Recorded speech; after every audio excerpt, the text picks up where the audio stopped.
Hello, everyone, and welcome to the Barb Wire Fight. Off for a week, but back here as always with your host, Pitbull number one, Mr. Gary Wolf. What's up, guys? Took some time off, but we're back. Your hair's getting longer. It's actually growing. I did that buzz thing where I shaved the sides and the back, and now it's finally coming back in. And it's actually coming in dark. I don't understand. Like, it should be coming in gray. Mine comes in gray. That's why I always got color. Yeah. I'm at that scraggly stage now. I need a trim. But COVID's kind of back up. I don't want somebody without a beard sticking in it. Yeah, I want to get it like squared off. Nice. You had your big show at the arena. How was that? Crazy, man. It was sold out, packed. I got to give it up for Apple TV and the Monster Factory. They put on an unbelievable show. We were in the Battle Royal. Me and Blue Meanie went in together, tore the place down. Had a lot of fun.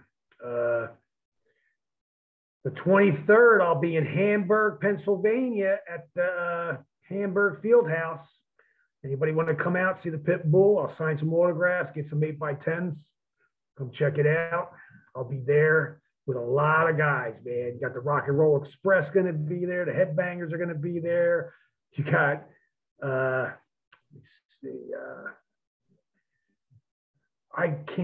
Tugboat from Florida. There's so many guys going to be there. I can't even name them all. The Mountie. Oh, I've always been a fan of Rougeau. I worked against the Rougeau brothers. They were the nicest guys when I worked against them. They were just like, whatever you want to do, man, we'll do. And I was working for Vince. And for them to say that, I was like, seriously? Like, me and my partner were like, we can do whatever we want. He goes, yeah, let's think of a spot. Like, they wanted to give us stuff. They had no problem doing that. They were a lot of fun, man. I loved when I wasn't there, of course, but I loved the way he beat the shit out of the Dynamite Kid, knocked out of his teeth. That guy had it coming. From what I've heard, I wasn't there, but from what I heard, he had it coming. And they have Jacques punch him with the roll. I've been hit with roll quarters. It hurts. And I've hit people with them. Oh, yeah. He had it coming. Bullying him, after that, I became a big Jacques fan. I love Dynamite, but he did have it coming, okay? He ribs everybody, and he always ribbed everybody. He even got me and my partner a couple of times when we were in New Zealand with the Bulldogs. So, but, I don't get into too many politics. I try not to. Like, you've seen me post that. I go to work, I get done work, I leave work. You know what I'm saying? Like, if I'm going to hang out with friends, it's after work. I don't sit there and hang out because half the time, half those people ain't my friends. They're just looking to stab me in the back and take my job, pretty much. That's what this business has become.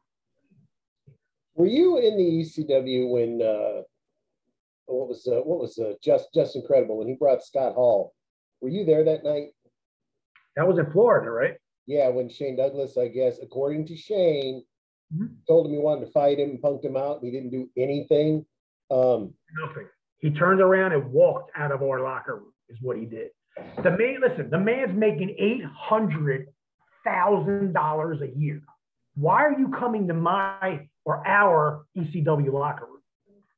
Why are you here? To rub it in our face? So that's what Shane, I think, pretty much thought. And I love Scott. Don't get me wrong. I mean, he's in heaven now, so I'm not going to say anything bad about him. But at that time, they had heat between those two anyway. And Bigelow and Candido didn't like him either. So yeah, well, like I said, he's rolling in there, bragging about how much money they make, and we're out there working our asses off in Florida trying to make a living. And I guess some of the guys didn't appreciate him coming around, trying to, I don't know, get some promotion or get some publicity off of us. Who knows? But he did get it because he caused the scene. Of course, Shane, he won't stop. If you don't like it, he's going to make sure you know it. And that got around and got into the sheets. Everybody knew about it. So if anything, it worked exactly what he wanted it to happen. That's how I look at it. If I was Shane, he should have just been like, F you and later, and nobody would have did anything, and there would have been no write-ups or nothing. So if anything, I think Shane actually gave him props by doing that. If they would have gotten a fight just one-on-one, do you think Shane could have taken him? Because Scott was a very big man. I've seen Scott in person a lot. He was a big guy. Big Yeah, but he's always drunk. Yeah, good point. Okay, I mean, look, I'm friends with Ken Shamrock. He's one of the most deadliest men in the world.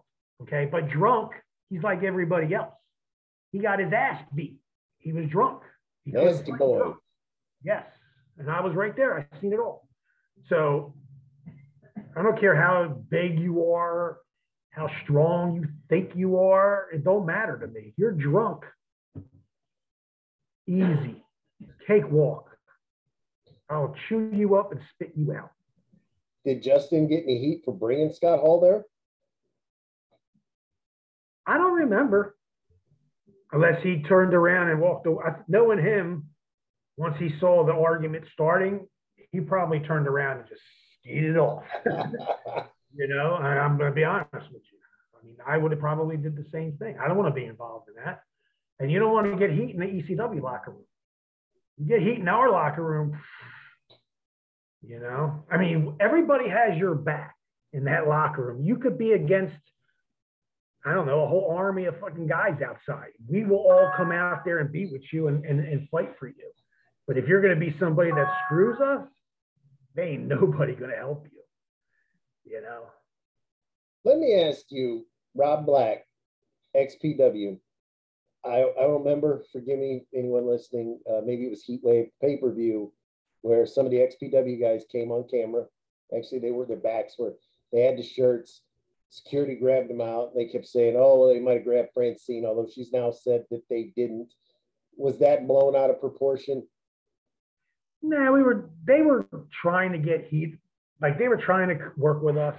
And at the time, I guess Paul figured, you know, why not? Let's just bring them in. They're from the West Coast. Maybe we can go back and forth with them, you know? It worked out for a little bit, but then Rob Black just wasn't working out. Like, he wasn't working with Paul. I noticed they were always arguing about something. So what happened was, once, you know, Paul started, you know, downsizing our locker room, XPW would just pick us up. Yeah. Bring us in, you know. Even if I worked, I don't know, 3 or 4 times a month with them, I was happy with that.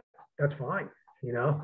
I mean, we were, after ECW, I mean, me and my partner were doing, I remember one Saturday night, we had 3 shots in one night. I mean, the first show we went to, we were the first match. The second show we went to, we were right before intermission. The last show we went to, we were main event. So we got all 3 shows in that night. So that's how busy we were once we left ECW. I mean, we were going to go to WCW, but they got bought like ECW did by Vince. So that ruined it. Shane booked for XPW for a while too, I believe. Did a lot on the Philly market. He had something. He had a little bit of power there, I think. He had a little bit of stroke. So did Big Dick Dudley. That's who brought us in, because we were already in Puerto Rico and we had the straps there. As soon as we left ECW, we went right back to Carlos Colon, took the belts there. And that's when XPW would hit us up, and we'd go to California once in a while.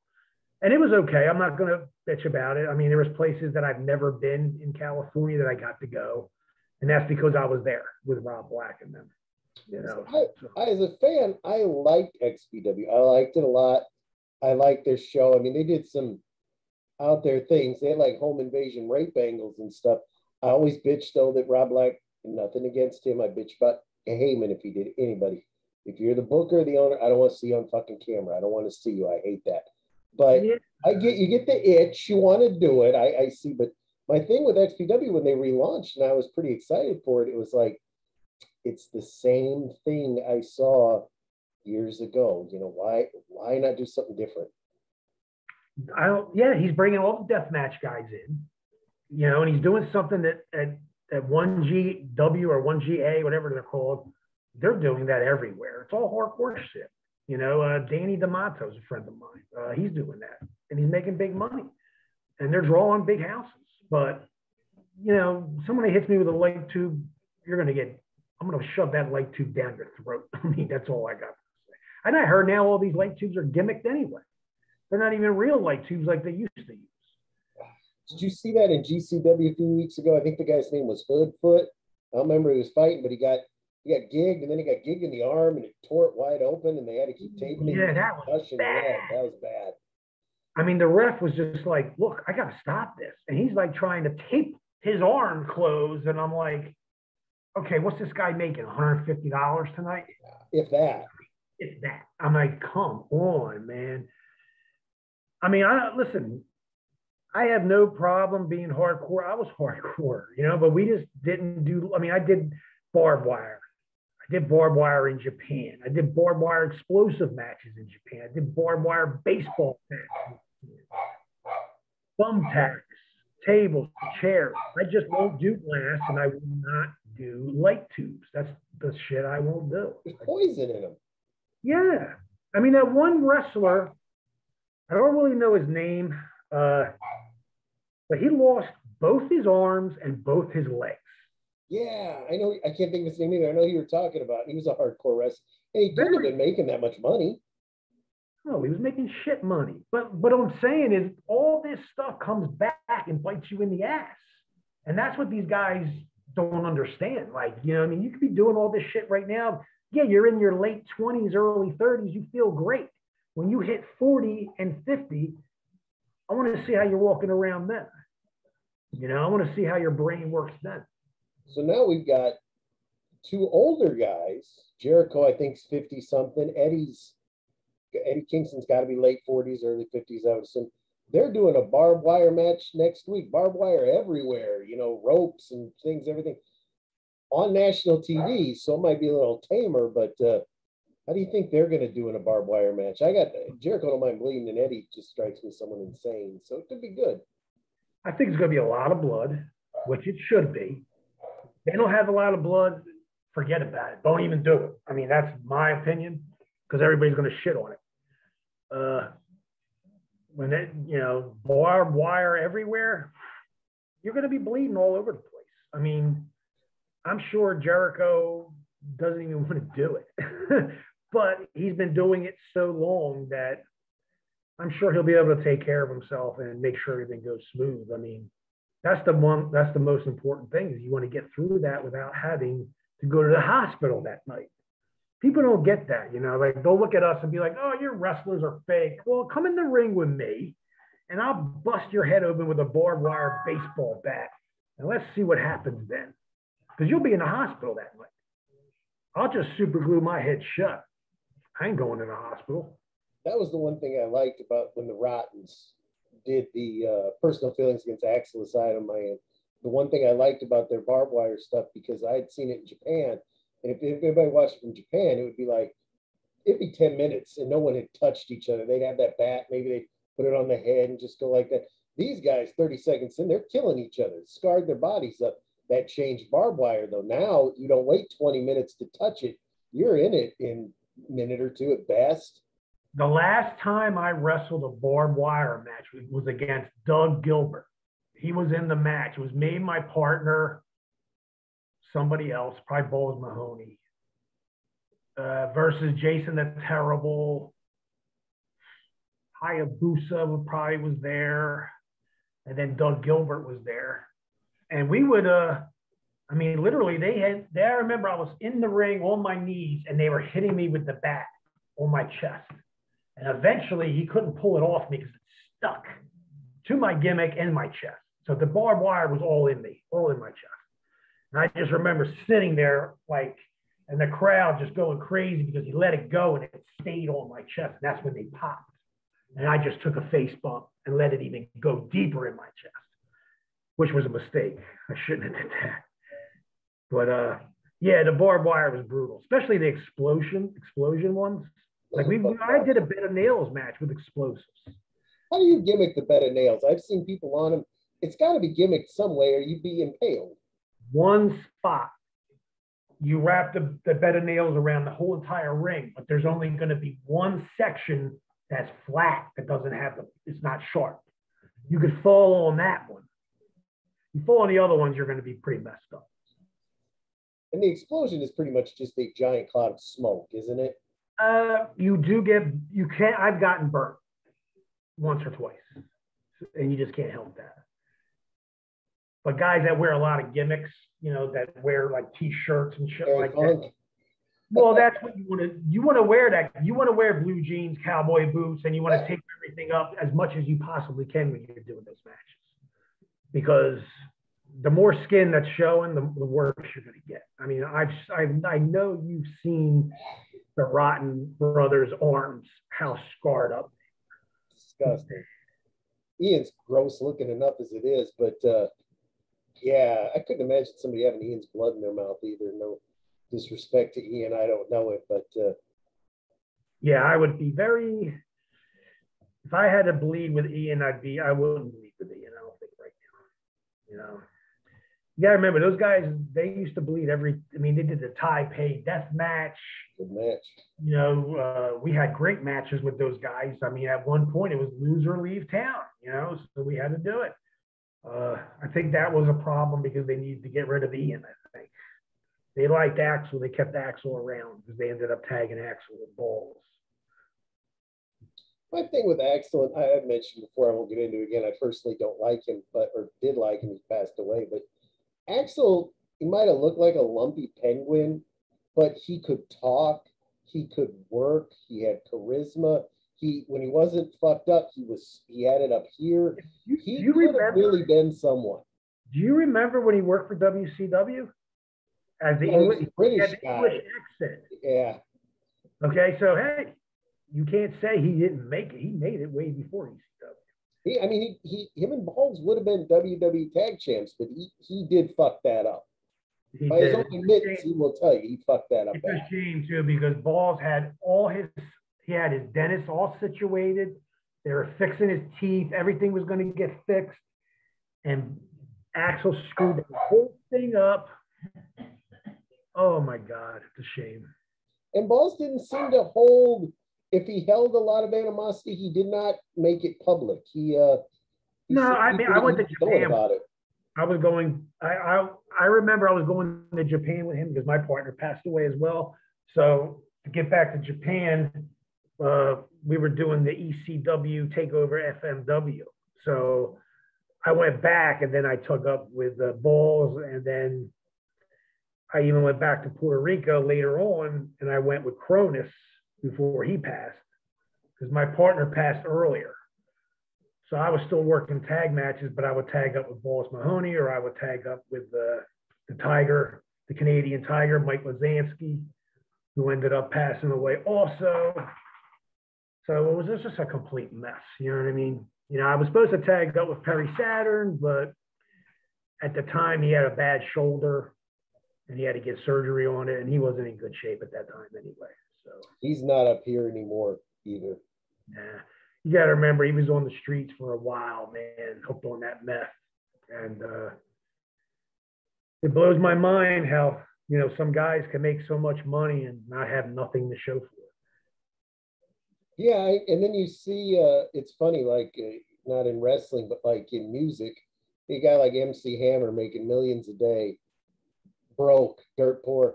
Guy like Vanilla Ice, one-hit wonder, still lives in a mansion with tons of cars. It's just how you manage your money.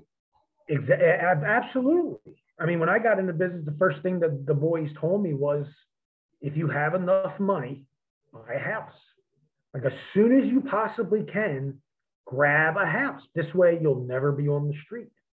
And I'm like, scratching my head. I'm like, I don't, I'm still I'm just getting out of high school. I really don't know this yet. So they're smart, like Cowboy Bob Orton, they would tell me, get a house. So what was the first thing I did? When I was 18 or 19, I wasn't even drinking age. I still owned my own house. It was a row home, but I bought it, so. But that's what older guys would tell us. You know what I mean? Now, I see these younger guys today. I don't even know what to tell them because they're not even going to listen to me anyway. They want to do high spot. There's no psychology, man, at all. There's none. I mean, I actually I'm going to put it over. Orange Cassidy and Wardlow's match was freaking good. That was very good. They told a fucking story, man. You know, Wardlow, he could have went in there and just destroyed him, but he wanted to make Orange Cassidy still look strong, and he did. That's how you work a match, guys. That was an awesome match. They told a story. Wardlow sold. He did sell. I loved when the best friends. I like Chuck and Trent more so. And I like how they said Wardlow's bigger. We're going to cheat a lot, and he pulls out that fucking chainsaw like he's trying. I mean, that was just done for a laugh, but I mean, it was funny. And then Wardlow rips the pockets out of Cassidy's pants. A little bit of humor in it, but like you said, everything built toward a finish. It was awesome. I mean, if guys would sit, I don't know if they do that there, but in our locker room, and when I was doing the Monster Factory, they had cameras sitting, TV sitting there all over the back, all over the locker room. Had to be 9, 10 TVs they have back there in the arena now, in our locker rooms. And every single screen had the show on. So nobody could say they didn't sit there and watch the show, because everybody had a chance to watch it so they could see what match was before theirs and know, okay, I got to go out there and do better than that. You know, so. You know what the highlight's been? The highlight for me has been Christian Cage. Those promos he's cutting, I guarantee he's making it all up. I seriously doubt anyone's writing that for him. No. Good. I mean, he is so good on the mic. I got to admit, Cage is a nice guy. I met him in Cherry Hill, New Jersey at LA Fitness. He happened to be in town. I think he was doing an appearance or something. I just was in there working out. He was all by himself. So obviously people don't like traveling with him. I don't know why. Because usually I always had somebody driving with me, you know. If it wasn't my partner, it would be my partner plus 2 other guys. Who knows? You know what I mean? But he was all by himself. So I just shot the shit with him for a little bit. And he was very nice to me. Could have been a total jerk off if he wanted to. But he knew who I was, and he was very cool. I was like, you know, hey, I see you're by yourself. When you get a bite to eat, whatever, you know. He was cool. So I said that, you know, there's a mall right there. We can go to the food court, bro, if you're hungry, you know. So, yeah, I particularly don't like, I hate traveling by myself. And if you got enough heat and guys don't like you enough, they're not going to travel with you. And that's really what happens. So, what'd you think of the tag match with the? I was shocked that the Bucks dropped it to Swerve and I wasn't surprised that I wasn't surprised that the Bucks dropped it, because I think they're going to get it back on the pay-per-view anyway. That's how I look at it. The idea of giving it to the big guys, that Lee guy, and what's his name, Swerve. I like Swerve. He's very talented. But they're a good tag team. I mean, they just have to work with each other. I know they're setting up an angle. Eventually, they're going to split them up. Yeah. But it's a good tag team for right now to hold the straps. I mean, look at the size, and they do have athletic ability. So I wonder why Vince got rid of Keith Lee. I mean, the only thing I can think of is because he's really fat, but he can do moonsaults. He can dive over the ropes. He's agile, and he doesn't look gassed out either. He's like a Bam Bam Bigelow, bro. He's doing cartwheels. I mean, he threw a spin kick last night. Oh, I can't throw a spin kick. I couldn't when I was thinner. He did a perfect. Spin kicks are easy, man. You just got a hook kick, an axe kick. I can't do a spinning kick. Oh, it's a jump one. Nah, they're easy. Raven used to always call that when I used to always work him. Close that spin kick. Right out of the blue, man. And I, you know, even if I never threw a spin kick, it's like, okay, I got 2 seconds to figure it out. But I already knew what it was, so it was no big deal. Yeah, I love throwing the spin kicks right to the chest, right underneath the chin. Perfect. Yeah. I remember, though, when the super kick was a finish. Now it's not a finish anymore.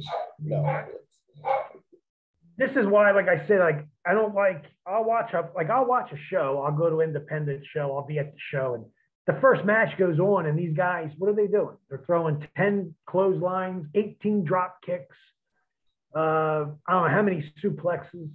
You know, first match, maybe an arm drag, maybe a body slam, no clotheslines, absolutely no clotheslines. You know, tell the story, wrestle. You don't have to do all these big spots. and risk injury and risk hurting yourself. That's what's going to happen to these guys. I mean, they don't realize, man. I mean, I do now because I'm older, you know. If I go to a show now, I don't bump much. I may bump once, but I'll sell. There's ways of selling. You don't have to bump. We went to a house show years ago, and it was Brooklyn Brawler, but he was doing the Abe Knuckleball Schwartz gimmick, and he fought Jerry the King Lawler. That's a title. It took Lawler. By the time Lawler got in the ring, he took the mic. He's making fun of a fat, ugly girl in the front row. That went on for like 5 minutes. You know, we're already 10 minutes in. They haven't done anything. When Lawler finally gets him in the corner to do the punches, he doesn't even hit him. He looks at this same ugly lady. I'll never forget it. And he went, "This one's for you, ugly." And as he went to hit it, it gets blocked. I mean, before you know it, 15 minutes have expired. They maybe did 3 things. But I'll always remember it for the way Lawler worked the crowd. Psychology, though. Okay, that's him working the crowd, getting them to hate him, which is what his job is, and putting the baby face over. I mean, as simple as that. These guys today, they work too hard. They're doing too many spots, 15 super kicks in one match, you know, and enough's enough. I mean, that one spot that Orange Cassidy did, and he hit Wardlow with it, and Wardlow, like, I swear, he came this close of getting 1, 2, 3. Yeah. I mean, yeah, I don't know if he forgot. That's happened to me before where I forgot. I remember last second. I'm like, whoa, you know what I mean? And the ref was like, I'm telling you, it was so close. I mean, it almost looked like he was pinned, but it wasn't, because I've done the same thing before. You know, you're going through a match and, you know, it's going well. And then next thing you know, you blank out because you don't realize, but that does happen. But it was an awesome match. I got to put them both guys over. And MJF, by doing what he did, he made Wardlow who he is today. I mean, you gotta give him credit for that. Tony Khan's fucking up. MJF, when he cut that promo about, hey, you know, fuck you, you Mark, and these guys get more than me. And I get you want to make it kind of more realistic, but you don't make it realistic by taking the guy off of TV. We're on a month now. You forget about him. Yeah, but TV time's a long time. I heard they re-signed him though and gave him more money. Yeah, like then if you want to make it look like he's fired, have him in the crowd. Because when Pillman was doing the crazy thing, he would just show up with like a 900 sign, and that he would go somewhere else. You have to, especially in this day and age, you have to keep something. He came to AEW like that. That's why we called him the what did we call him? Loose cannon. The loose cannon, because he was in the crowd and he came in. You know, he was all messed up. I mean, he had a cane. He wasn't 100% healthy, but he had enough heat going with that crowd that he made the place go crazy. And it turned Shane Douglas into a babyface within seconds. So the only thing I hated was the guy in the front row next to Hat Guy, Sign Guy, the one Pillman gigged with the fork. The guy's clearly a plant because that guy never sits with Hat Guy, Sign Guy, old guy, hair guy. That you could tell that was a plant there. That was the only thing I disliked about the angle. But yeah, you're right, Shane. Yeah, he threw that redhead over the guard. Yeah, that was such. He's always there, and I think that's the night Paul pulled him aside and said, "We needed to do something tonight." He should have gigged Hat Guy. There'd have been a riot. Yeah, because Hat Guy, I mean, he's still around. I think he works on shows and shit. He manages some guy on some indies. He's yeah. And you know, I'll say it. I have never in my life have I seen a wrestling company, and I never will, where the fans have fans. ECW had that. We know those guys in that row. We knew them. You got to remember, we had this thing called, it was an ECW fan fest thing. And what happens is we would get our own fans. So they would buy their tickets way ahead of time. So they would always have those same front row seats, because they always wanted to be on TV. And what happened was it just got over and got over and got over to the point where, you know, we would go there, they would hand us weapons. You know, we actually brought our fans into our show, into our matches. I had guys with prosthetic legs who would take their leg off, hand it to me so then I could hit somebody with it. Many times. but I made sure I gave it right back to him because I know how much money those things could cost. And I'm not going to break it or destroy it, you know. Who's that crippled kid? McFoley liked him a lot. You'd always take the kid's crutch and bash it over somebody's head. Now we had this other kid. He was in a wheelchair. We called him Cripple H. That was his name, and he would be in the ring. And I remember, I'm like, look, I'm going to nail you with something. You got to take something because I got to get heat. And he's like, oh, whatever you want to do. I'm like, all right, you know, if you say so, I'm not going to hurt you. He's like, nah. I couldn't feel his legs. So, you know what I mean? He's in a wheelchair. So I hit him with a mafia kick right to the face. He took a bump right off that chair. Boom, man, the place went crazy. Another time he was in the ring with me, and he wasn't in the chair. He was on a cane, like, and he was just leaning. And that was one of the hardcore homecoming shows I did for Shane Douglas. I was supposed to wrestle Raven. He had a messed up shoulder. So they just sent his lackeys in, and then Sandman came in and made the save, and then the one Cripple H guy was still there. And I'm looking at him. He's looking at me. The whole place, they had about 3,500 people there, so it was a nice house. I didn't know what to do, so I looked at the kid and just said, sorry, bro. I kicked the cane right out from underneath him, and he took a face bump, man. Place went crazy, and I left with hack. How about who's the one guy that had one leg in WWE? That Zach Gowen guy. And Brock Lesnar put him in a wheelchair and threw him down the steps. That was funny to me. I got Lesnar over. I mean, didn't he wrestle with one leg too? Yeah, the only thing that kind of stunk is when you have one leg, you can't run a rope. That eliminates. In that very first AEW pay-per-view, their first All-In show, they had a guy in the Battle Royal that had no legs. And I remember MJF just kicked him and went, get up, Lieutenant Dan. And I thought that was funny. I mean, MJF was so good. But yeah, even like Cornette was like, why would you have this guy in a match? This makes no sense. It was dumb. Yeah, I don't get that, dude. I mean, unless they were trying to give something to the guy and make his life happy, make him happy. Yeah, I don't have a problem with that. I'll give you an example, dude. I was in Wildwood, New Jersey. I had my own businesses on the boardwalk. I just, like, my first time ever, like, I've been to wrestling shows, but it was the first time working security at a show. You know, so I got to meet everybody. And at the time, we were working out, and me and my partner were just like, damn, I want to do this, maybe. You know, so we snuck in the building that Monday morning, that Monday afternoon. Dick Worley was the only one in the building.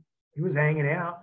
And it was me, my partner, Anthony, Andy Bernowski, who was Leatherface now, and Crybaby Waldo, who passed away, who became a wrestler also. And we didn't know what we were doing. I remember Dick Worley saying, who's that big-ass blonde guy? Because that was Andy. He was like 6'7", almost 300 pounds with abs. And he looked at me and said, that's the next Hulk Hogan. You know him? I said, yeah, he's my friend. He's like, well, get him over here. I'm like, I don't know, dude. He's a bodybuilder. I don't know if he's going to like, I mean, I don't even like wrestling now. I'm so sore and hurting. I said, I can't even work out for 2 weeks. So we were looking at each other like, I don't think we could do this.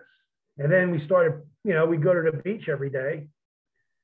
And we started practicing moves in like 3 foot of water, suplexes, you know, that kind of shit. And then we were just, you know, one thing led to another. We found out the Monster Factory was 40 minutes from our house. So we couldn't ask for anything else. You know, you got to remember, the Godfather came from Vegas. Paul White came from Vegas. I mean, people came up from Florida just to go to the school. I mean, we happened to be so lucky we lived right down the road, like 40 minutes away. So for us, you know, my partner, as soon as he got after summer, he joined the Monster Factory. You know, I had to wait about a month later, and then I joined, and then that was 88, 89. By 1990, we were already getting ready to go to Japan. So that's how, I mean, and we were working for Vince between 88 and 89 also. So we were very lucky. And I always say that because we had a great gimmick.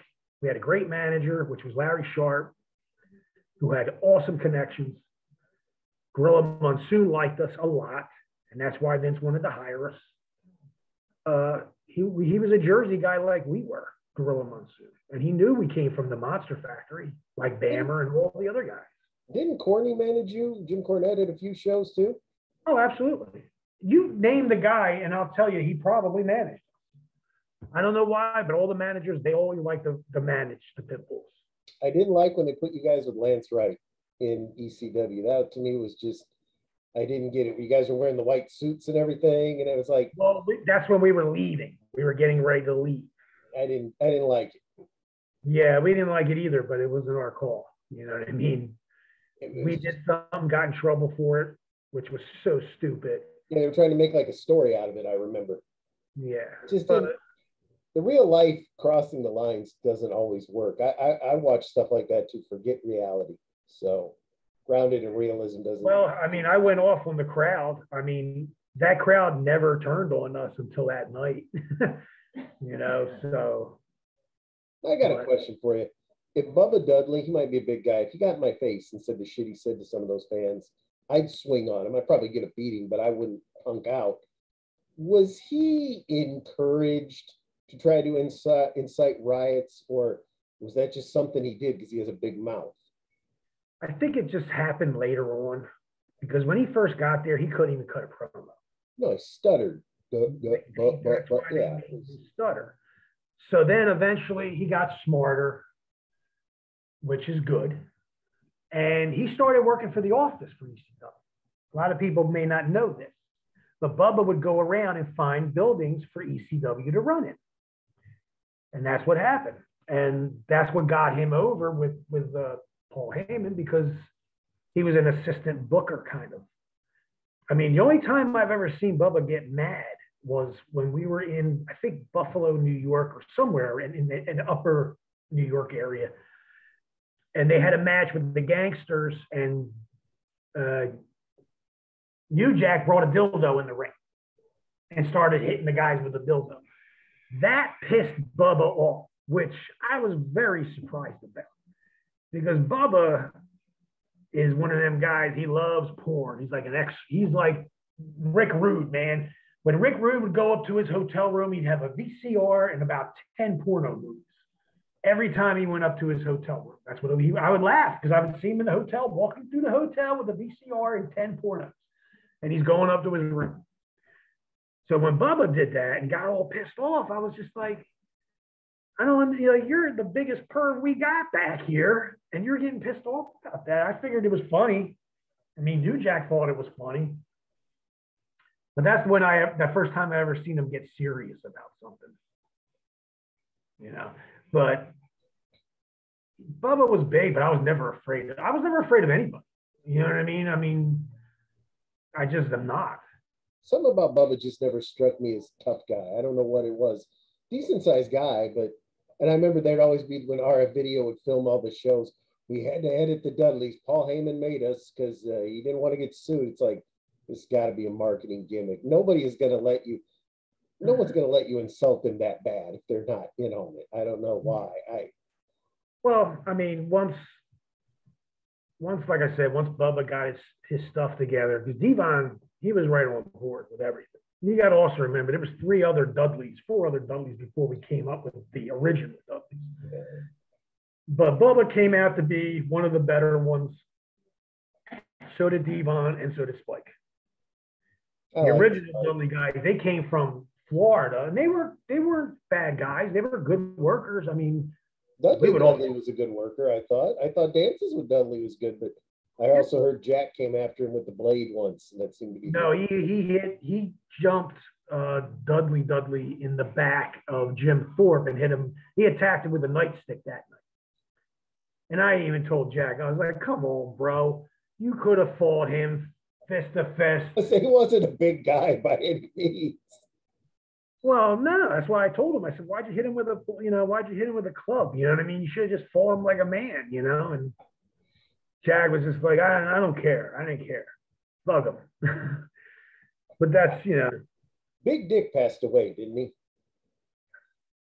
Let me tell you something, man. He got hit by an 18-wheeler and lived.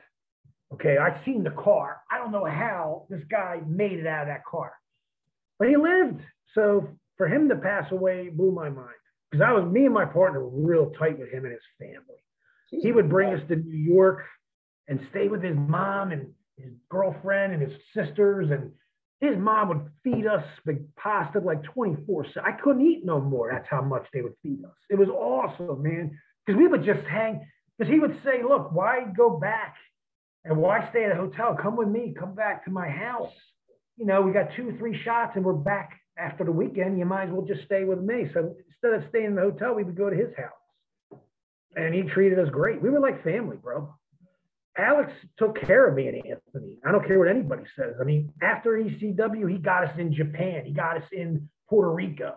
Anywhere he was, he got us in XPW. If he was there, you know, and he was booking some stuff, he would call us up and say, come to California and work with XPW. Even if Rob Black didn't want us, he would still book us because we had problems with Rob Black. I'm surprised Rob hasn't contacted you for any of his reunion stuff.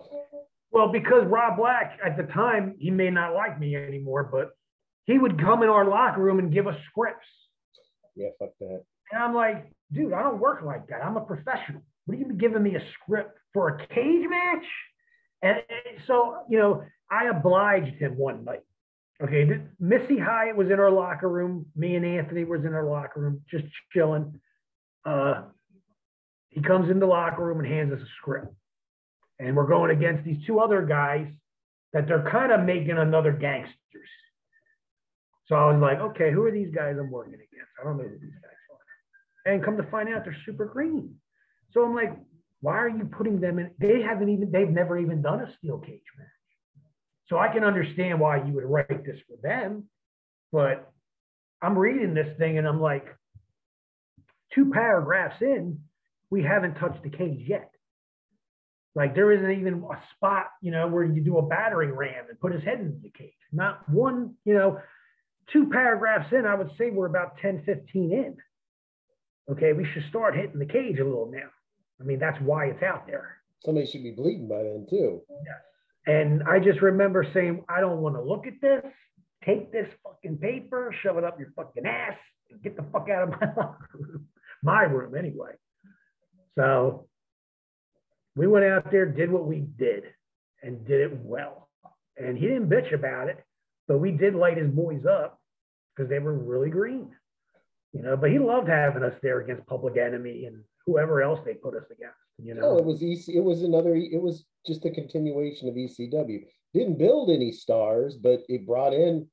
I mean, he was trying to build his guys, and he was making work though. His guys over to try to build them up, but it just didn't work, you know. And it was great, especially when Jack got that guy back, you know. Grimes. Oh, he had that coming, bro. You have no idea. Let me tell you something. You watch that. Look how lucky he was.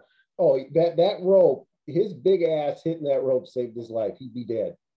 Jack did not want him to hit those ropes. Jack tried to let him hit the floor.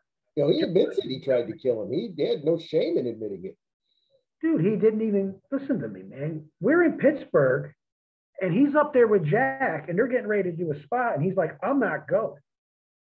Jack looked at him and said, brother, you're going because we're being filmed right now. And you're already up there. You're already up there. Because when you're up there and you look down, that's when your shit hits the fan because you don't realize how high you are until you hit that ground. It was a mess, dude. I remember somebody came out to document ECW. So what they do is we were at an ankle institute, okay? I'm there with a halo on my head because I broke my neck. Another guy's there with a broken leg. Jack's there with a severely messed up ankle, which had to get fused. I couldn't tell you how many times. And they stuck a needle at least that long in his ankle. I mean, I was like, whoa. The film crew, they wouldn't even film me because I looked that bad with a halo on. They wouldn't film Jack because what they were doing was too extreme. I remember them just walking out, and I'm like, why were they even here? And at the time, Dr. Mark, who was the ECW doctor, was an ankle specialist, and he was helping Jack with his ankle, and he would help me out. Any kind of problems anybody had, like if we didn't have the health insurance, he made sure the hospital did our surgeries. So back in the 90s, I'd walk in a hospital and they'd be like, what'd you do? I said, I blew my bicep. No problem. I'll fix it right now for you. Come back Friday morning. Come in Friday, do your blood work, and then come back Monday, and I'll cut you Monday morning. You'll be out the same day. Don't worry about your insurance. Don't even worry about it. I still get paid. These are how these doctors were back in the day. I even walked into another doc. It was called the 3Bs in Philadelphia, Pennsylvania hospital. They worked on all the pro football players, hockey players, basketball players. I blew my quadricep. The guy was real cool, man. He was just like, oh, okay. And he was into like the UFC and stuff, big UFC mark. Loved it. So we started becoming friends. Next thing you know, he's like, so, what's wrong? Your knee's messed up. I said, I think I blew my quad. I've done it before, and I'm pretty sure it's happened again. So he was like, okay, well, look, I'm going to send you across the street, get an MRI, come right back. So his assistant was a female doctor. So right away, she's like, okay, well, I need your insurance. And he looked at her and was like, no. Shh, be quiet. Go across the street, Gary. I went across the street, came back. They did all my vitals. This was a Friday. Did all my vitals and told me straight up. He's like, my man, come in at 10 a.m. I will cut you at 11:30, 12, and you'll be out that afternoon. I was like, seriously? He's like, absolutely. I showed up Monday. I was hanging out with him. He was so cool. They got me prepped, everything set up. They marked an X on my wrong leg. So I told the guy that was giving me my anesthesia, I said, give me a cocktail now. I'm getting ready to go in there before I like the cocktail. I want a cocktail to mellow me out and relax me. Mm-hmm. He's like, no problem. So he gave me the cocktail, and I'm sitting here looking at my legs. And I'm like, wait a minute. So they start moving me, and I'm like, whoa, doc. And he's like, what's up, Gary? I said, they put an X on my wrong leg. And he was like, oh, shit. And he's like, they didn't give you your anesthesia yet. I said, nah, I told him just to give me a cocktail. He started laughing, but he's like, thank God you were still alert and awake to tell me this. I would have cut that open and been like, okay, there's nothing wrong with it. But I remember waking up a couple hours later in the recovery room, and that's the worst because I'm in and out, man. I'm like, I wake up, I'm like, give me my phone. I got to call my wife, let my girl know I'm alive. I made it. That was the only thing she worries about. So I let her know I made it. Told her I should be, I don't know, in here not much longer. I said, they got to get me out of here. I can't deal with these people screaming and crying, acting like babies after their surgery, throwing up, complete messes. But I've been cut so many times, it was no problem for me. So I remember they kept me overnight. Got up the next day. He's like, you got to learn how to get in and out of a car, up and down steps. Even though you can't bend your knee, you still have to learn how to do it so you can get around. They gave me like a couple Percocets. I was discharged. My girl pulled up in the Corvette, got out of the driver's seat, got in the passenger seat. I hobbled right around, jumped in the driver's seat. I still had my left leg got done. My right leg I could drive with, took right off. And you just see the people at the hospital going like, because there I go, right up with 10th Street, back to my house. And we were staying at dockside apartments then. We were living right on the water. So it was beautiful, $500,000 property. I bought it because I was hoping to make an investment. They were building casinos. Didn't think they would build horrible, low-class casinos in Philadelphia. But that's what they did. I liked when, and like you mentioned, psychology and going that extra. When you were in the Halo, remember we didn't see you on TV for a while. When you came back, you looked like shit. No offense. You didn't shave. You didn't tan. You lost some weight, which that's conceivable. And you're sitting here in sweats and everything. You look fucked up. We felt bad for you. Like, this guy is hurt. It's like shit. You got a guy, as much as I love Bryan Danielson, he's got like a bad concussion, so he hasn't been wrestling in a while. He's on TV, yeah, fans and all that. It's like, why are you telling me you're hurt? You look fine. This is fucking stupid. It was like when Richards came back with the broken neck gimmick in ECW. Or no, it was when he got hurt, he had the face catcher mask. Like, oh, I might not wrestle again. It's like, well, motherfucker, you were obviously at a tanning booth earlier in the day. Your hair's curled. You look like $1 million. fuck you. There's nothing wrong with you. You've got to make yourself look like shit. Well, I mean, when I had the halo on, I mean, I remember we were getting ready to do the angle. Hey, first of all, nobody wanted to do anything. I'm like, look at me.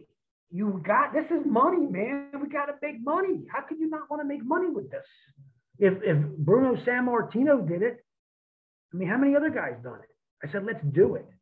So I finally, after weeks of negotiating, they were like, because they wanted to make sure I was going to come back. They thought I was done. They didn't believe me. When I told them my doctor said, they didn't believe me. So Todd, of course, had to double check because he knew my doctor. My doctor would always stop at Todd's office every other day, at least, or every day, because he'd walk right by for lunch. And he would pop in just to say hello. Because that's how Todd found out, because I went to the hospital on my own on Monday after I went to my chiropractor. I didn't know I broke my neck until I got to Jefferson Hospital and they gave me the CAT scan. And they were like, holy shit, you got a broken neck. I'm like, I was under the impression if you break your neck, you're going to either be paralyzed or you're going to die. And he looked at me and was like, you broke C1. So right now, we don't have a clue. I don't know how you're sitting here. I don't even know how you drove here. If you drove here. I'm like, here's my valet ticket. I drove. My car is right across the street. I didn't show up to shows. I mean, Paul would tell me, stay home. Because I had to wear that thing for 6 weeks. It got to about 4 weeks when I started being able to handle this thing. I mean, that's how intense it was. The first time I went back to the locker room, we were in Buffalo, I remember. And I walked in that locker room, and I'm telling you, boy, everybody was talking, and I swear to God, I walked in, it was like you could hear a thumbtack hit the ground. That's how silent it was. Even Paul's eyes were like, you could see his face. Like everybody, I mean, I love all those guys because you could tell they really seriously cared about me, and they were like very upset that I looked the way I looked. At one point, I was the biggest motherfucker in that locker room. I had the best body in that locker room, bro. That's when they put that TV strap on me. Nobody could touch me. Hold on. Beulah had the best body in that locker room. Sorry. Yeah, okay. I still think I had a better ass than she did. But was it whose idea was it to have Shane shake you? Because that's a risky spot. You know, okay, here's how we did that spot. I'm gonna feel free and tell everybody, which you probably know. I had to take it off. I had it on for 6 weeks. Paul said, okay, after 6 weeks, what's going to happen? I said, they're going to take it off. He's like, okay, here's what you're going to do. You're going to get it taken off, and you're going to stay in your house for 7 days and not come out. I don't want anybody to see you without that halo. I was like, you're shitting me. He's like, no. I said, okay. So I went back to my doc. They took it off, and I said, listen, I have to put it back on for a spot that I'm doing for the show to build this angle up. So the doctor's like, well, you don't want me to put it back on for real, right? I said, no. Once this sucker's out of my skull, I want it out of my skull. So he gave me these pads that would push the screw right back into that same hole that was in my head. And you know how that is. It has to heal from the inside out. Mm-hmm. So I have holes here. I can actually push in because my skull, you can still see it in my skull. And then behind my ears. And that was the weird one because you got to go through all these layers of skin and muscle to get to that back part. That really freaked me out because when they're putting this halo on you, you're wide awake. They don't knock you out. You can't be unconscious because if they put it on wrong, when they x-ray you, they have to make sure your spine is perfect. Otherwise, they got to take it off and put it back on. So in the meantime, I'm sitting there and their pagers are going off. You know, there's like 4 or 5 doctors in that room with me. And I'm like, okay, you know, I'm getting nervous. There's too many people in here, you know, and I started yelling. I'm like, get this done and stop answering your fucking pagers. You know what I mean? So I told the doc, I said, listen, I got to do this angle. Is there a way you can give me something I can put it back on? So he gave me these pads and he goes, you're golden. Just be careful. And I should have put a Miami brace on immediately after they took the halo off. But When they took it off, my neck was still strong. I could still, I was moving, but I still had to get that full range of motion yet. I was kind of tight, but I wasn't like that. Other people are like this. They have to wear the like a neck thing just to keep their head up. I didn't have to. I wasn't that bad. I didn't get that much atrophy. So I just jumped right on the neck machine and started with 10 pounds and just started working my way up. And it was a 4-way neck machine. I got up to about 160 pounds. My neck got bigger than it ever was. I said, I ain't breaking that one ever again. So like I said, I got the halo. I had to go to the building that night. So I put it on in the house, went to the arena, and we had to set up the angle. Now the angle was, he was going to push me 1, 2, 3, 4, 5. And I was supposed to take a bump. But I can't take a regular bump because then nobody would have bought that. If I would have took a regular flat back bump, people would hit on it. Yeah, yeah. No so doubt. I kept my left hand in my pocket because my gimmick at the time was, I'm not paralyzed, but I do have a problem with my left hand as of right now. My left arm is a little bit off. I'm waiting to get my feeling back in my left arm. So when he did throw me that 5th time, I didn't take a regular back bump. I took a very unorthodox bump. I actually went down to one knee, hit the ground, and kind of rolled like I would have if it was still attached to my skull. That was the only way I could bump in that, and I could not move. So I'm looking straight up. All I hear is screaming, and I see bodies flying over me. And I remember at one point, Francine was right near me because she was still selling because Anthony hit her with something. Next thing I know, I'm seeing like people that I've never seen before. They were fans jumping the guardrail. That's called white heat. So if anybody out there's ever heard of white heat and never seen it, that's what you watch because that's it. When people jump a guardrail to go after Shane Douglas, that's how pissed off the fans were that he broke my neck. They had to rush him into a car and get him the hell out of there.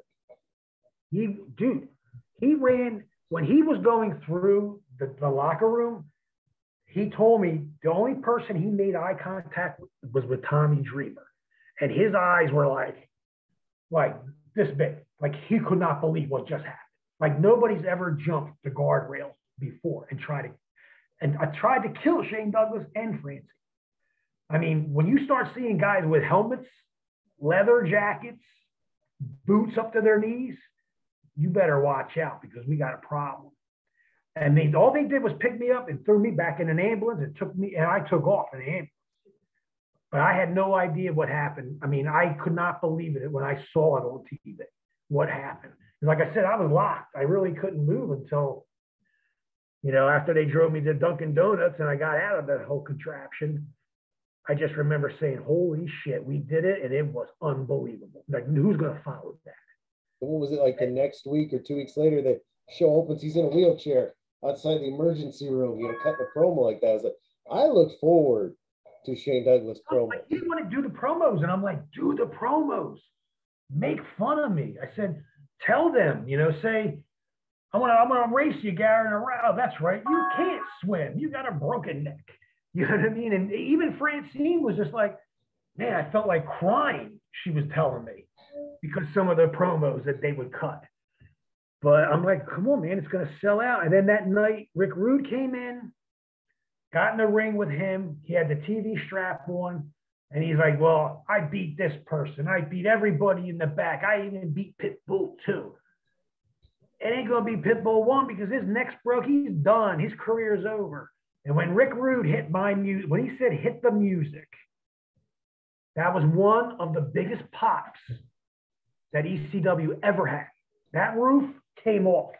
The minute he went, the minute he got one, you knew Rude's voice was unmistakable. And I remember he had the mask, it's a new year, Shane Douglas. By the time he said that building was on their feet. I mean, it was. When they hit my music, I was even just like, holy shit. Like, yes, we got him, man. We got him. Because we went all over the whole United States. Everywhere we went, our loop, I wrestled him every single city. And we had great matches. I still didn't like when Rick Rude got a little too physical with Francine. She didn't like it either. Looked good on TV, looked great on TV, but a little rough there. We've mentioned that before. Reiterate that. I mean, don't get me wrong. I mean, if you watch, you should be seeing clips all over the place right now of us putting Francine through the table. We're the first tag team to ever put a girl through a table. Before the Dudleys, before anybody, we were the first tag team to ever put a female through a table. Yeah, she had it coming. And she was crying her eyes out that night. Gary, you're going to hurt me. I said, Anthony will not hurt you. I swear. Yeah, if you watch it slow, he took a lot of the bump himself. She was very. He broke the whole table himself. He broke it with his knees. He wanted to make sure she was okay. Because afterwards, she was laughing. She wasn't crying. She was laughing because she couldn't believe how easy it was. But that's how good my partner took care of her. If you think about it, when Dreamer got over, it was when he piled drove Beulah and flashed her panties to all four corners of the ring. Dreamer's, her head was like in his thighs. His ass and thighs hit that first, but he didn't care. That's a visual you never forget with her panties hanging there. He's all bloody. That was one of the first things I ever saw in ECW. And I became a Dreamer fan. Yeah, I hated him before then. Oh, he was over like Rover, especially when he had Kimona and Beulah and he's making out with both of them. You know, that was all Raven's idea. That's Raven stuff. Tommy couldn't have thought of that kind of stuff. No. That was Raven. The fat girl at summer camp. It was genius. And Styles, when Styles told him, when he was like, you dated a girl named Beulah, and then Raven looked at him, real looker, I'll bet. Styles made it. He just sold it so perfect then. Because Joey was smart. Like before our match, Joey would say, Gary, Anthony, what are you guys doing tonight? Because he always knew. Because I always told Joey, I said, listen, every time you see us on TV, we're coming up with a new double spot. We're going to come out with every time we're doing television, me and my partner will make another tag team spot. And we always did. And he just wanted to know what it was going to be. So we would come up with all kinds of stuff, like the Pitbull elevator where Ant would pick the guy up. I'd hit the rope, clothesline him off of Anthony's shoulders over the top rope to the ground. Another one we came up with, I called it the guillotine. We actually did this to Stevie Richards. Unfortunately, we knocked him completely out by doing it. Anthony would sit on the top. I'd vertical suplex him up to Anthony. I'd hold on to his neck, come out with a neck breaker. Anthony power bombed him. That was our finish. That was just another spot we could do. Didn't realize how devastating that really was because we knocked out Stevie Richards. He was snoring because I was like, "You all right?" And all I heard was. He had a lot of heat on him though toward the end, didn't he? Watch your ears. But but that's because a lot of people picked on Stevie. I like Stevie. I mean, I had no problem with him because I had to work with him a lot. Yeah. So why not be friends? You know what I'm saying? And it was a night off working with him. He's a very easy guy to work with, very humble, you know. But then you got Raven like belittling this poor guy, torturing this poor guy every day. You know what I mean? And then I didn't even know that Taz was picking on Stevie until later. I had no idea. You know, I mean, I would have stuck up for Stevie, you know? Even by Raven's own admittance, when Stevie was actually being paid to be like his lackey, like for real in real life, Raven would be the first to even tell you he treated him like utter shit. Listen, he had to go see a psychiatrist. That's not bullshit, bro. I mean, if you have to go see a psychiatrist, come on, Scotty, man, you really abused him if that's the case. I get like maybe like, okay, I'm going to take this because this is my dream. Raven's been here and that. There is always a breaking point, though. Yeah. I mean, I felt bad for Stevie because when he hurt his neck, they had to do surgery on him and they had to undo his vocal cords. These morons, they forgot to hook it back up. Yeah, because he has that raspy voice to this day. Because of that. I mean, that's how incompetent can you be? You know, you're a surgeon and that happens. I don't know the whole, effect of what was wrong with him. All I know is they had to undo his voice box and they didn't put it back. He's cut now. He does that yoga like with DDP and all that. He's in really good shape. His body's amazing. It looks amazing, but he's not too big. He's not too small. He's I'm just glad he's happy now. He was always, when I would work with him, he was always in a good mood. I never seen him sad, maybe once in a while, once in a blue moon, but he handled it well because I'm not going to lie. Stevie, he invented the BWO. He made that with Blue Meanie and Nova. He was able to get very successful with that. It's a shame they didn't give them what they deserved. They were the #1 selling T-shirt at one time. Paul would just give them a $50 check, I don't know, once every 3 months. Okay. I remember those shirts. A lot of times they were sold out. I never got one. I tried a few times. They didn't have one. In '94, they didn't even have merchandise yet. ECW. I went up to Paul Heyman and said, "Yo, we doing T-shirts? Because I'm used to doing T-shirts in Japan, and I get at least a cut. If not, I'm going to go buy my own shit and bring it here and sell it." And he was like, "Go ahead." So I ended up going to this place in Philly, and then turning everybody on to that place, from Sandman to Public Enemy to Blue Meanie, who still gets his shirts from there. Okay. The ECW shirts looked awesome. And I think what was really smart, and I even told this to my son, at AEW, they do it now. Tommy Dreamer wears an ECW shirt. Raven wears a Raven shirt. Sabu. By wearing your own stuff, you're a walking advertisement. I noticed the guys in AEW, Dark Order, they're always wearing their shirt. Yeah. Amy wears her shirt. It's smart. Even when we use South Park for our T-shirts, we use Cartman and Who Killed Kenny, the Pitbull. And Cartman was right up front. I'd wear them to the ring. But we were the first ones to sell T-shirts. And then once that happened, Paul was like, fuck. They had a whole gross of shirts out there Friday and Saturday. They're gone. That's 144 shirts we sold that one weekend. That's a hell of a paycheck. The shirts were cool. I wish I still had my ECW shirts. Well, I sold them for a nice profit, but I wish I still had them some days. Oh, I still got a ton of them. I don't have all the teams anymore. Like all the tag teams would always, like this is how we were. If I brought my shirts in, everybody got a shirt in my locker room. And same with everybody else. If Sandman got his shirts in, he'd give everybody a shirt in the locker room. If you got an extra hardcore cafe, I sure take one off your hands. That's one of my favorites. One of them, that's going to be tough. My girl ain't going to let that one go, I don't think. What was the other one I like? ECF&W with the puff letters. That was another one I used to wear. Yeah. I had the Raven one where he was outstretched. Yeah. To this day, my T-shirts I get made for me. I get ECW on each sleeve. I get ECF&W right on the back underneath my neck. It's a high logo that goes right there. And then I do the front logo, whatever the guys want to come up with. And I don't pay that much for my shirts, I'll be honest with you. And I get a lot of money for them because of the fact I got 1, 2, 3. I got 4 logos on it. And 3 of them are ECW. Got to get on Pro Wrestling Tees. I do have 1 shirt there. I got to get some more out there, though. Definitely. That's where I got my limited edition tie-dye Dark Order shirt. Fear the Dark Order.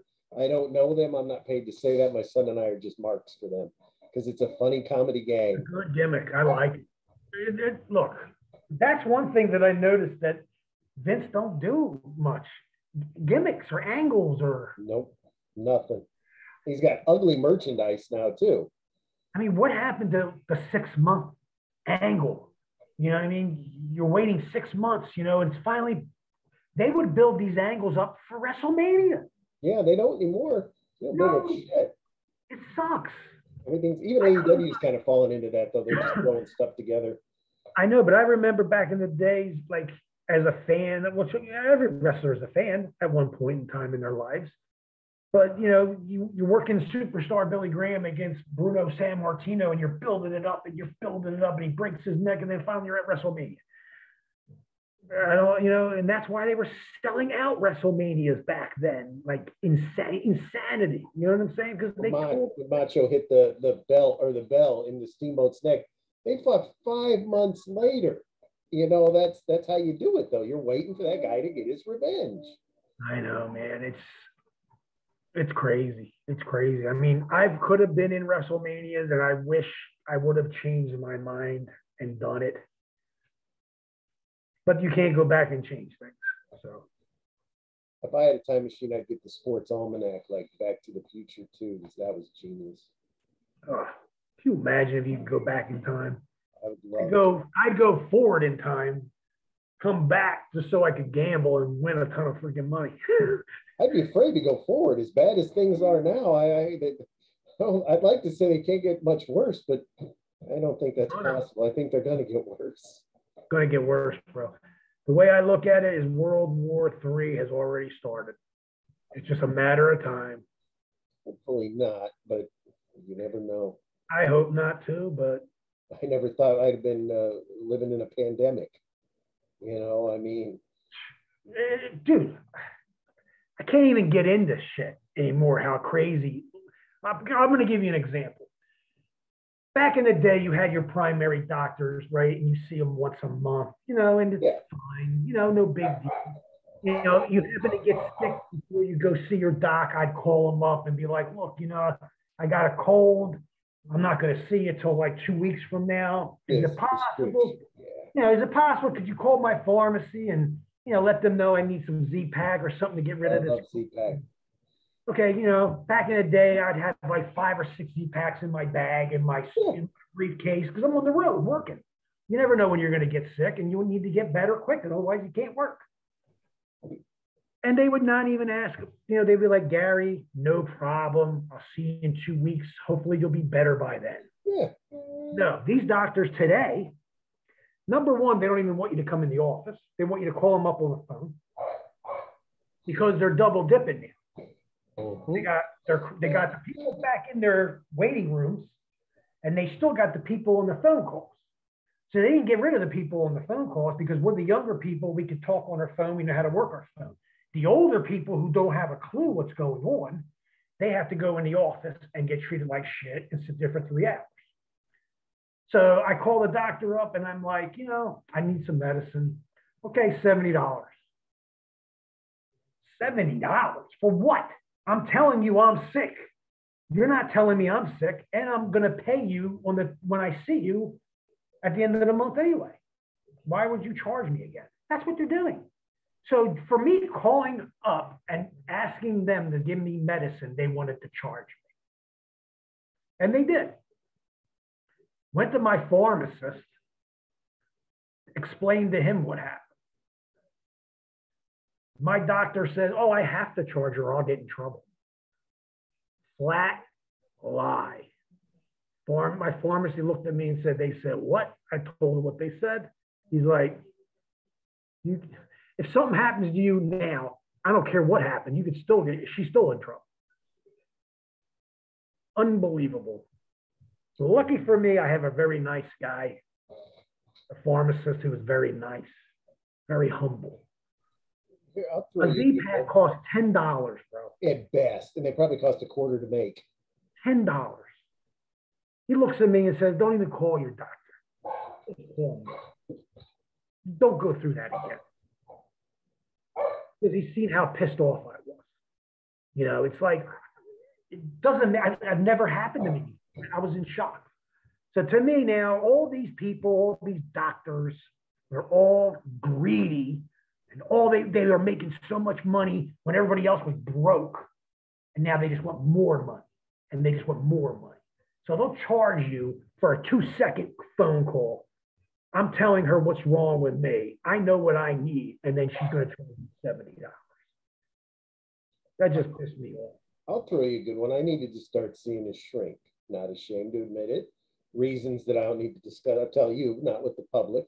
So I called the hospital, that I usually use. I need to make an appointment. I need to see a psychiatrist. You got to get a referral from your doctor. Okay. So I got to go in. Apparently they got to see me and take my blood pressure to get the referral. But now I do that, I get the referral. So now I call again. I need an appointment. Oh, we see your referral. We're going to have the triage lady call. I said, okay, when's she going to call me? Be about 2 weeks. Okay. About a week and a half, they call back like, okay, now the way we do it first is you got to see a therapist. I was like, I have a therapist. I don't need to see a therapist. Like, no, you got to see them. And then they'll tell you what kind of psychiatrist you have to see. I said, when do I see this therapist? Like, that's in August. And I was like, okay, now we're looking at a fucking month. I said, when do I see the psychiatrist? We're looking at sometime October, November. I said, you know what? By then it's too late. You know, what if I had like bad thoughts? I'd be dead. But now, because of virtual, I go on the computer, type it up, virtual psychiatrist, click. 2 days later, I'm in for half the price, and they can prescribe you medicine too. One thing, you got to get a referral from a doctor. It's like, I got to pay a guy just to get a recommendation. Fuck this. I'm looking for you for help. Give it to me. Oh, they don't care. Dude, I went to one. I had to go see a psychiatrist. So I'm not in Philly no more now. I'm in Florida. So I go see a psychiatrist because of the fact I have to get certain medication. And the doctors are saying these now psychiatrists have to give you these medications. Yep. Who were giving me the medicine now can't give me the medicine. I have to go to another person. So I sit there and we talk to this guy, and he's telling me what can kill me. He's telling me, if you take this, this, and this, you'll die. I'm like, really? Well, guess what I took last night? You told me if I take 4 of them and 1 of these, I'm dying. I took 10 of them and 2 of them, and I'm here, brother. What are you talking about? You don't know what the fuck you're talking about. You sit behind that desk and you act like you're smart, but you don't know what you're talking about because I'm telling you what I take, and I'm fucking looking at you right in the eyes, and I'm still here. So you're full of shit. And I remember he just wrote me out the script, and I'm looking at this, and I'm like, this ain't even right. And I went back in the office, and that's when he knew I was losing my shit. I said, write this script out right, and you're going to give me my money today because you're useless, and you're a waste of my time. I wasted 2.5 hours here talking to you when I know more than you do. You're an idiot. He gave me my money back, and he gave me my script, and I rolled. So that goes to show you. They don't know what they're talking about. I'll give you an example. We had to go get blood work done. We go to the lab to get the blood work done. Next thing I know, there's a phone call. My doctor's calling my girl. You got to go to the hospital. Your potassium is 6.5. Okay, I know what that means. If her potassium is 6.5, she should be on the ground convulsing right now, having a stroke. She just did an hour and a half of cardio outside. She's fine. Well, yeah. Okay. So no, you got to go to the hospital. I'm leaving tomorrow. I got to go on the road. She's watching the dogs. I'm not taking her nowhere. Unless she happened to work at the hospital. I said, you call the hospital, we'll go. So she called and I took my girl. Went through all this crap.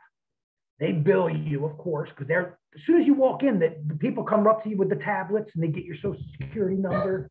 You know, and I'm looking at all these people, and they're all sitting there with the same thing that my girl has on, a cup, you know. I did. I'm sorry. I did. Why? What do you need? 10. What do you need? Go ahead. So I'm like looking at my girl, like that person looks pissed off. That person looks pissed off. I'm like, and they're making this hospital bigger. Believe me, they're building this hospital huge. So I pulled the doctor aside. I'm like, listen, you look, if her point was that high, you know what she'd be doing right now, right? And he's like, absolutely. I said, something's not right. He's like, just give me a couple minutes. I'm going to take some blood and we're going to run it again.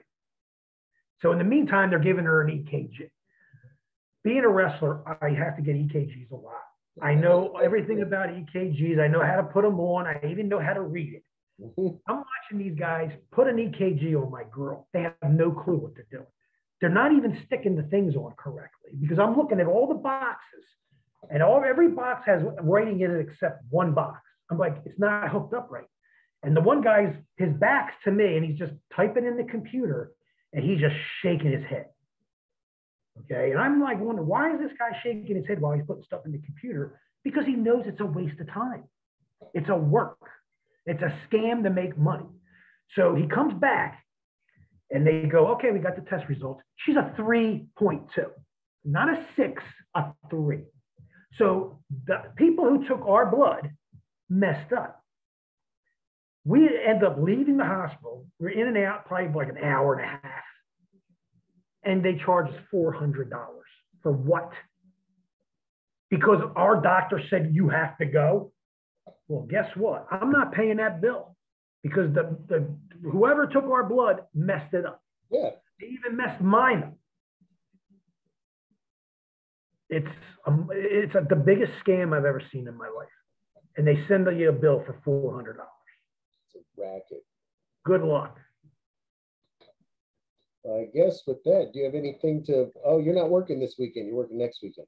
Yeah, next weekend, Hamburg, Pennsylvania Fieldhouse, guys. Come out and get some autographs, man. We'll talk, shoot the shit, hang out, man. It's going to be fun. I guess, well, we'll probably do a show before then, so we plug it again next week. Yeah. Got it. I have nothing else to say if you don't. I'm just going to put Wardlow and Orange Cassidy over one more time. Great match, guys. I got to give you props. Great tag match. Just a little bit too many spots for me, but quite a few, yeah. Very, very entertaining, though.